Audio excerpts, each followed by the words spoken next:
안녕하십니까. 평생투자 파트너입니다. 2020년 2월 18일 화요일입니다. 오늘 할 내용은 오늘 코스피의 좀 하락이 좀 생각보다 깊었는데요. 수급으로 보면 외국인과 어떤 기관이 코스피 코스닥 아주 강하게 매도를 했고 선물 역시도 강하게 좀 매도가 나왔는데요. 그런 상황에서도 거래량은 뭐 확 터졌다 이렇게 보기엔 좀 어려운 정도였고요. 거래량이 그렇게 많은 건 아니었고요. 하지만 지수의 하락은 좀 깊었습니다. 일단 얼마 전에 비슷한 이야기로 했던 그 내용을 좀 볼까요? 그때 이렇게 지수가 코로나로 인해서 이렇게 빠졌을 때 이 구간에서 분할로 매수하자라고 했었고, 그 다음에 올라가고 지금 이렇게 빠진 상황인데요. 이 상황을 그때 변동성 지수랑 좀 같이 비교해서 봤잖아요. 변동성 지수를 뒤집은 것과 이렇게 비교해서 봤을 때 그때 말씀드렸던 내용이 뭐였냐면, 뭐 여러 가지 이야기가 있었지만 그 중에 변동성 지수만 이렇게 좀 넣고 봤을 때 이 볼린저 밴드, 장기 볼린저 밴드의 하단의 변동성 이 수치가 이만큼까지 이렇게 내려왔을 때는 오히려 기회일 수 있다 이런 이야기를 드렸거든요. 그래서 오늘 방송할 내용의 결론도 이거인 것 같아요. 이 조정일까 기회일까라고 봤을 때 오히려 좀 기회이지 않을까 이런 생각으로 방송을 시작해 보겠습니다. 일단 오늘 지금 현재 시간이 9시 반 정도 됐는데요. 오늘 사실 뭐 이런저런 문의도 많았고 뭐 이런저런 것들도 좀 확인할 것도 있고 해서 조금 늦게까지 사무실에 있는데요. 오늘 상당히 많았습니다. 어떤 내용이었냐면, 어떤 분은 SK 하이닉스를 가지고 있는데 오늘 이제 매도해야 되는 거냐라고 여쭤보시는 분도 있고, 그리고 시장에서 다시 이제 조정이 오는 거냐, 약세장으로 진입하는 거냐, 포트폴리오를 이제 다 비워야 되는 것 아닌가, 뭐 여러 가지 이유가 어떤 뭐 문의들이 좀 있었는데요. 이런 것들을 이야기하기 이전에 좀 이렇게 그냥 냉정하게 한번 생각해 보면, 이게 지금 오늘 요만큼 하락한 부분이거든요. 요거를 이렇게 뒤집기에 하루 이틀 전,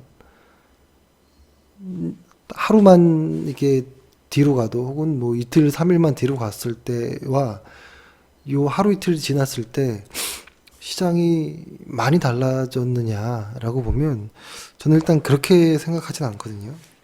그러니까 이런 것 같아요. 보면 오늘 어떤 뉴스나 어떤 각종 뭐 방송도 그렇고 뭐 여러 가지 것들이 오늘 시장의 하락, 지금 유럽 시장도 많이 하락하고 있긴 한데요. 뭐 미국 선물도 하락 중이고 하는데 과거에 나왔던 악재들, 온갖 악재들을 다시 다 이렇게 끄집어내서 오늘 하락을 설명하는 것 같아요.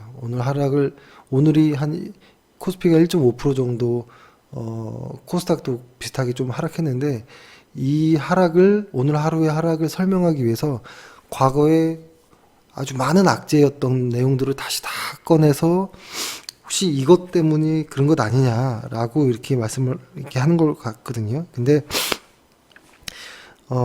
사실 코스피 지수의 하락은 항상 눈여겨봐야 된다고 생각합니다. 아주 디테일하게 매일매일 저희가 하는 것처럼 그 분산을 이렇게, 코스피의 분산을 꼼꼼하게 좀 세가면서 이렇게 시장에 이렇게 좀 디테일하게 좀 볼 필요는 있다라고 생각을 하는데요. 그렇게 꼼꼼하게 본다라는 의미와 하루 하락한 것 혹은 며칠 동안의 이 변동성으로 심리까지 흔들린다라는 것은 좀 다른 내용 같아요. 그러니까 시장을 꼼꼼히 보는 건 좋지만 하루 하락한 것으로 지금 시장 전반의 분위기를 다 부정할 필요는 없다고 생각하거든요. 근데 일단 당분간 뭐 하락이나 이런 부분이 있을 수 있죠. 이 여세를 몰아서.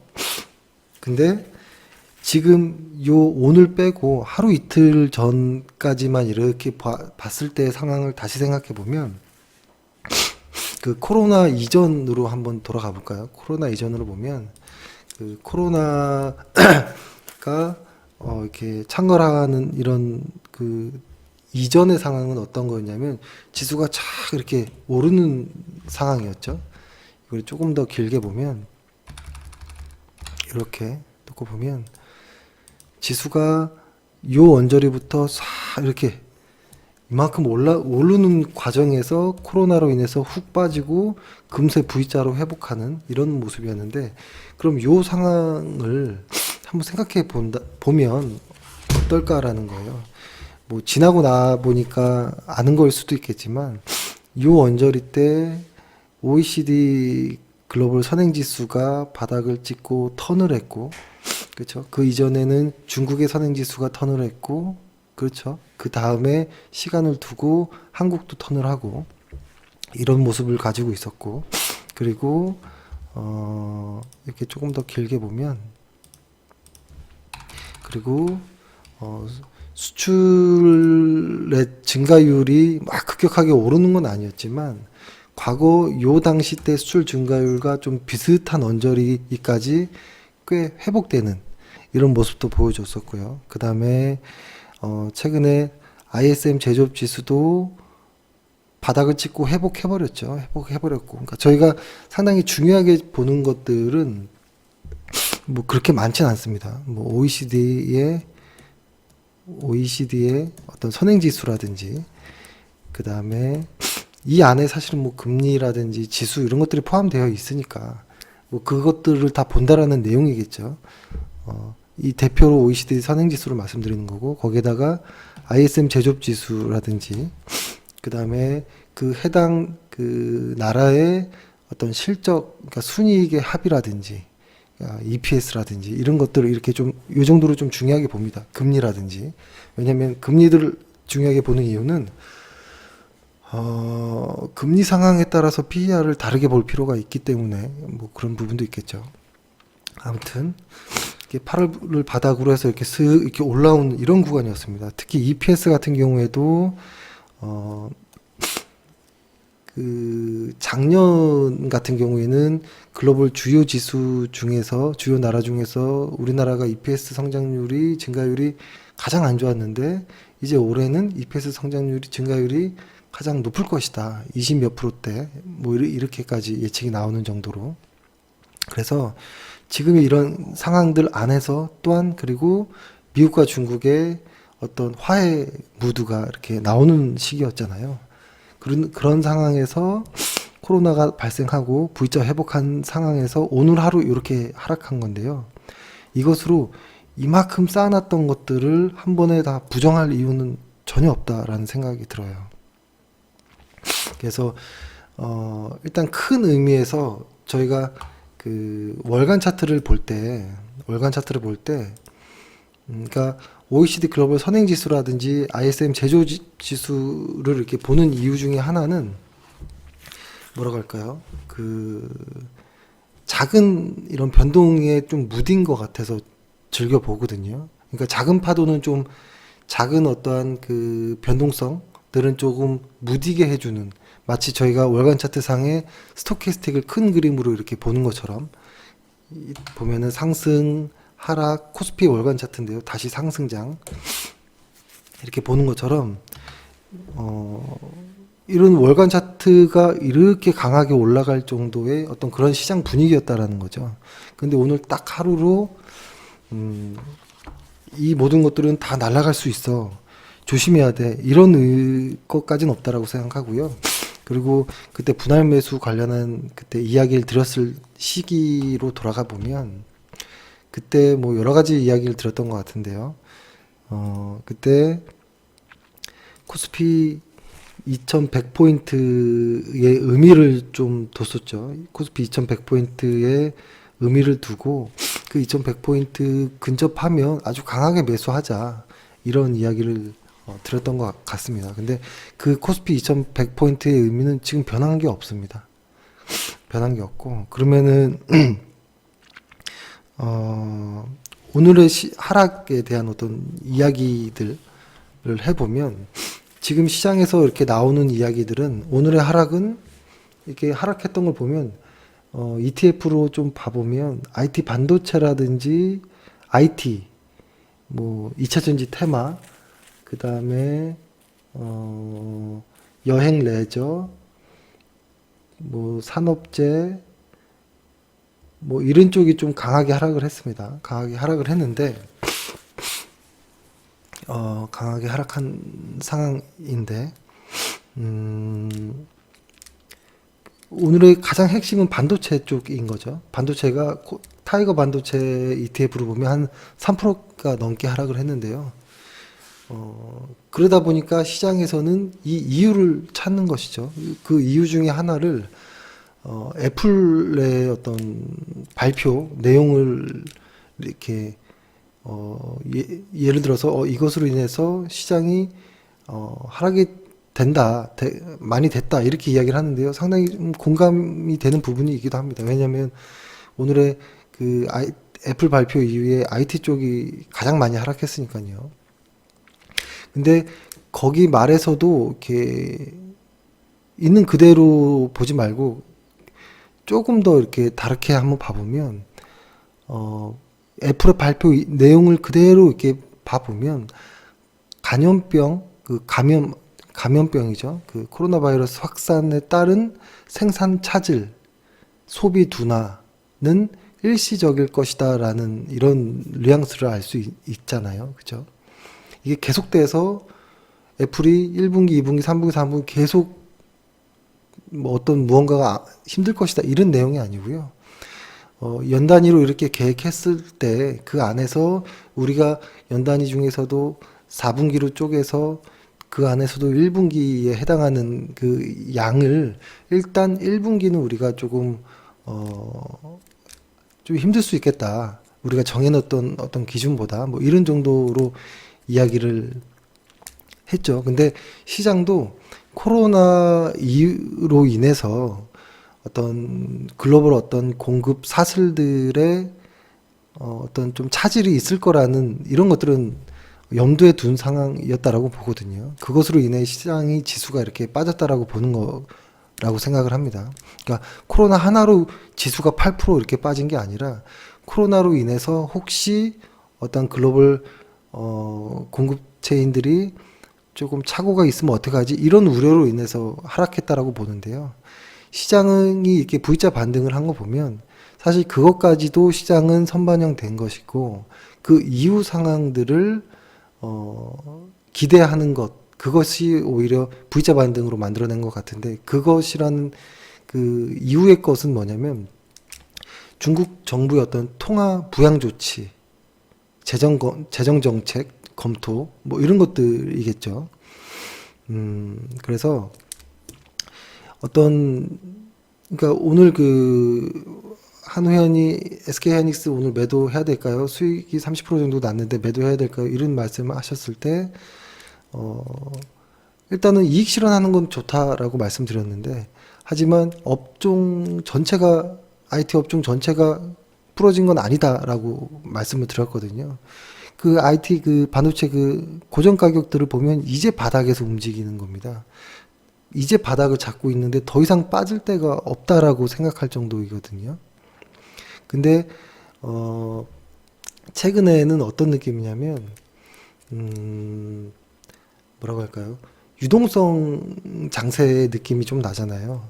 근데 이 실적들이 정말 눈에 띌 정도면 2, 3분기가 지나야지만 기업 실적에 잡히고 실제로 우리가 확인하는 수준인데, 그 전의 상황, 즉 EPS보다는 PER에 의해서 시장이 올라가는 이런 상황이었기 때문에 최근에 PER이 높다 하면서도 그렇게 겁을 내지 않았던 거거든요. 지금 유동성 장세니까 PER이 높은 건 당연한 것이죠. 근데 또 뒤집어 보면 그 EPS가 확인되기 이전까지는 그런 PER에 급격하게 올랐던 어떤 상승은 또 급한 하락이 나올 수도 있습니다. 그래서 나중에 그 실적으로 확인되는 과정에서 우리의 기대치를 넘어가는 어떤 좋은 실적들이 나오면 상승은 더 이어질 수도 있고요. 근데 우리의 기대치에 의해서 올랐던 시장이 막상 실적이 나왔을 때 우리의 기대치 이하로 이렇게 나와버리면 조정이 이제 크게 나올 수도 있는 이런 부분이 있는데요. 그래서 저는 애플의 어떤 이러한 내용들이 그렇게 뭐 안절부절할 정도로 뭐 그런 정도는 아니라고 봅니다. 그런데 여기에서 또 하나 이제 이야기가 나온 게 미국 이제 상무부의 어떤 하웨이 대상 반도체 공급 기업의 규제 검토 뉴스잖아요. 사실 이거는 저는 좀 진위와 어떤 파급 범위를 확인해야 될 필요가 있다라고 봐요. 그러니까 애플 같은 경우에는 그 애플 발표의 말 그대로 일시적인 어떠한 이유로서 1분기에 국한해서 조금 실적 하향을 예상하는 이런 이야기들을 좀 한 것인데, 오늘 그 나온 뉴스를 이렇게 좀 보면 그거죠. 그 하웨이에 대한 어떤 제재, 이것이 시장에서 흔히 말하는 5G의 혹은 어떤 신기술에 대한 어떤 주도권에서 반도체까지도 확산되는 것 아니냐, 뭐 이런 불안함까지 있는데요. 이 내용이 뭐냐면, 그러니까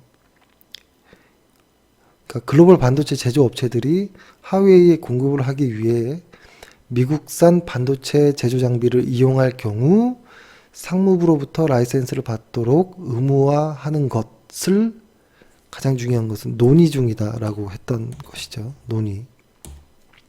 그리고 뭐 이 말 이외에도 뭐 다른 것들도 좀 있는데요.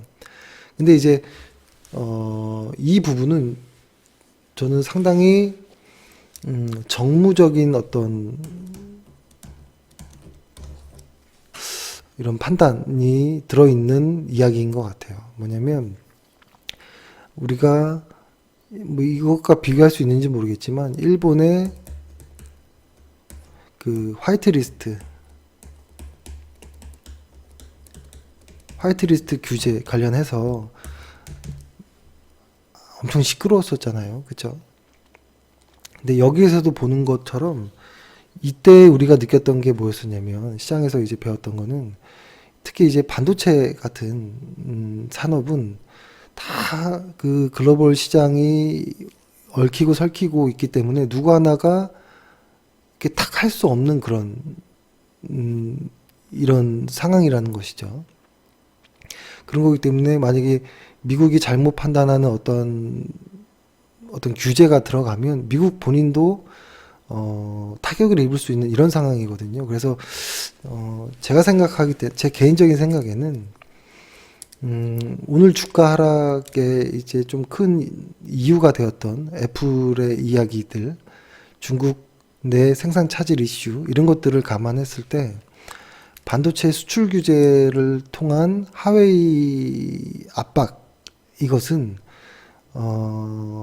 정무적 판단이 녹아있는 어떤 협상 카드로서 보이고, 실제로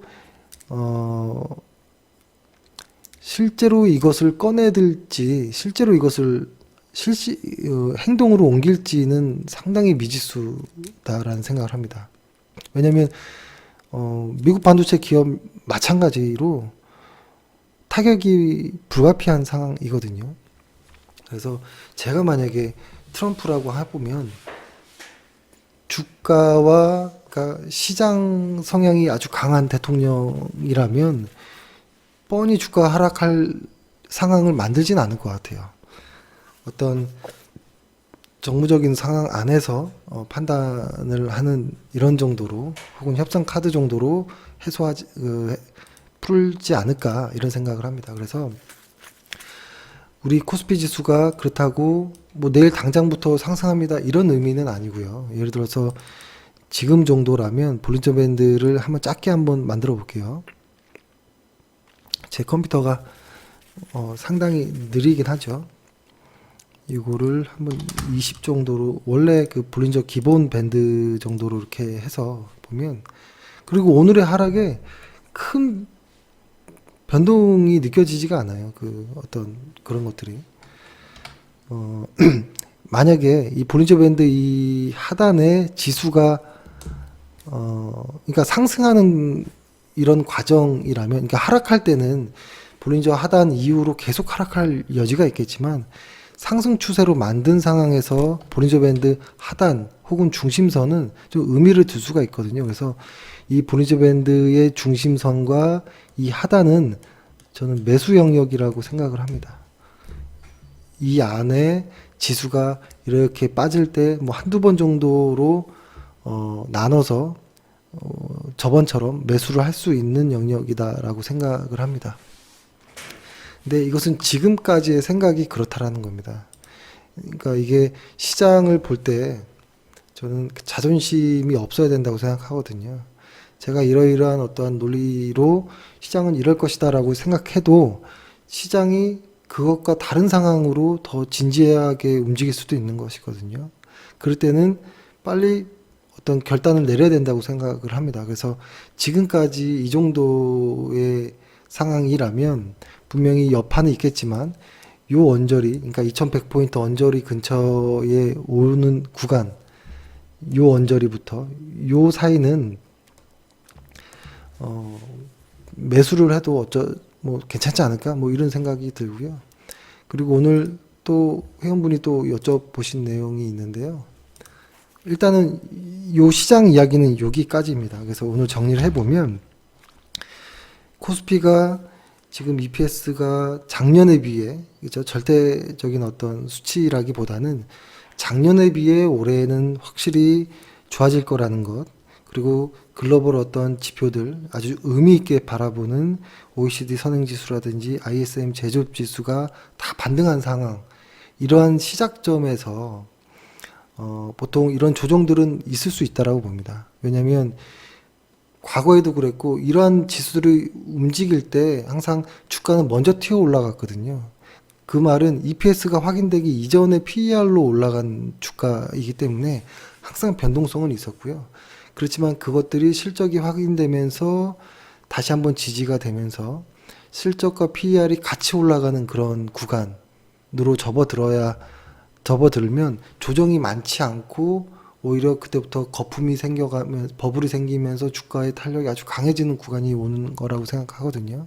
근데 지금은 그 상황이 오기도 전이라고 생각해요. 그러니까 지금 변동성이 좀 있을 수 있는 구간.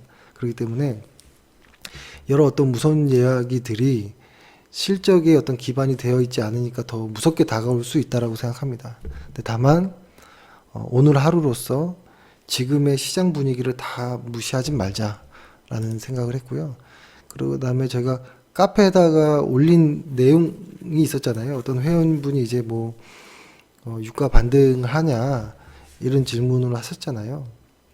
그래서 이제 여기다가 이제 저의 짧은 의견들을 좀 이렇게 말씀드리긴 했었는데 또 이제 질문이 좀 있었는데, 그러니까 저희가 일단 유가를 한번 찍어보면 유가는 상당히 많이 하락한 상황에서 조금 슬금 이렇게 움직이려고 하는 뭐 요 정도잖아요. 저희 그 글을 쓴 내용의 어떤 요지는 이런 거였죠. 분명 글로벌 선행지수 OECD와 동행하는 유가이기 때문에 뭐 유가도 뭐 좀 어떤 중국의 어떤 이런 코로나 사태로 인해서 약간의 어떤 조금 버벅거림은 있겠지만, 주춤거림은 있겠지만 서서히 유가 역시도 오를 수 있지 않을까요? 이렇게 이야기를 드렸는데요. 사실 뭐 많은 이야기들이 생략된 부분들이 많죠. 그죠? 생략된 부분들이 많은데요. 이제 그러기 때문에 좀 더 궁금하셨는지 조금 더 이제 어떤 뭐 이야기들 말씀을 좀 여쭤보시는 것 같은데요. 제가 이제 그런 생각을 가진 것 중에 가장 큰 건 뭐였냐면 그러니까 과거부터 시장은 좀 그랬던 것 같아요. 어떠한 이슈로 이렇게 명분이 생길 정도의 이슈, 이렇게 코로나 같이 나라에서 명분이 쓸 정도의 어떤 경기 부양을 할 정도의 명분이 생기는 어떤 큰 사건이 나오면 단기적인 조정은 있지만 그 조정을 극복하고 오히려 빠르게 시장이 회복하고 오히려 속도가 붙어서 과열 지점까지 가는, 그래서 오히려 그 과열을 끄기 위해서 노력하는 이런 상황까지 항상 연결됐었거든요. 그런 어떠한 의미로 봤을 때 최근에 어제 나온 뉴스죠. 중국의 유동성 창구가 확대된다. 뭐 이런 거죠. 그러니까 시장이 LPR 금리의 CPP를 인하에 대해서 이제 컨센서스가 형성 원래는 되었었는데 좀 기다리고 있는 이런 상황이었는데 인민은행이 어제 MLF 금리를 인하해 버렸습니다. CPP. 그러니까 동시에 그러니까 주목하는 것은 MLF로 2천억입니다. 2천억 위안을 공급했다라는 것인데요. 이거는 이렇게 단기 유동성 창구인데 1년짜리 그 효과가 흔히 연준의 QE와 비슷하다. 이런 이야기, 이런 평을 좀 받는 것 같아요. 근데 이 과거의 시장의 흐름을 보면 이렇게 유동성이 확 풀릴 때, 유동성이 지금 연준도 돈을 풀죠, 유럽도 풀죠, 중국도 푸는 이런 장세, 특히 이제 중국이 푸는 건 좀 우리에게는 좀 더 의미가 있는데요. 중국이 이렇게 확 풀었을 때 주가의 상승은 확실히 있었습니다. 아주 강하게, 아주 그러니까 실적 장세였을 때보다 유동성 장세였을 때 중국이 주가가 확실하게 올라줬거든요. 그러니까 EPS 역시도 확 올라줬었거든요. 근데 그 뭐라고 할까요? 그러니까 그런 상황이기 때문에 아까도 처음에 말씀드렸던 것처럼 PER을 막 올리는 이런 요소들이거든요. 유동성이라는 것들은. 그렇기 때문에 PER이 고평가됐다 이거에 너무 겁먹을 필요는 없다라는 말씀을 아까 드린 것 같고, 그리고 또 하나는 돈이 확 풀리면 돈의 가치가 떨어지고 상대편에 있는 혹은 뭐 대척점에 있는 혹은 건너편에 있는 이런 쪽들의 가치가 상승하는 경우들이 있죠. 이게 대표적으로 과거에 이렇게 보면 원자재 가격의 연동대였죠. 그러니까 이런 거죠. 유동성 장세라는 것은 그러니까 원자재 가격을 먼저 끌어올리는 이런 효과를 줬거든요. 근데 다만 이것이 가격을 끌어올리는 효과를 줬지 수요를 끌어올리는 것은 좀 제한적인 이런 부분이 있죠. 그래서 확실히 이거는 좀 다른 것이죠. 그 원자재 가격이 그러니까 유동성이 확 풀림으로써 원자재 가격이 상승하는 건 맞는데 그것이 그러니까 이런 의미입니다. 어떤 가격이라는 것을 P와 Q로 이렇게 보면 그죠? 가격을 이렇게 올리는 수는 있는데, 그러니까 이 원자재 가격을 올릴 수는 있는데 이 수요 Q라는 것을 끌어올리는 데는 제한적일 수는 있다.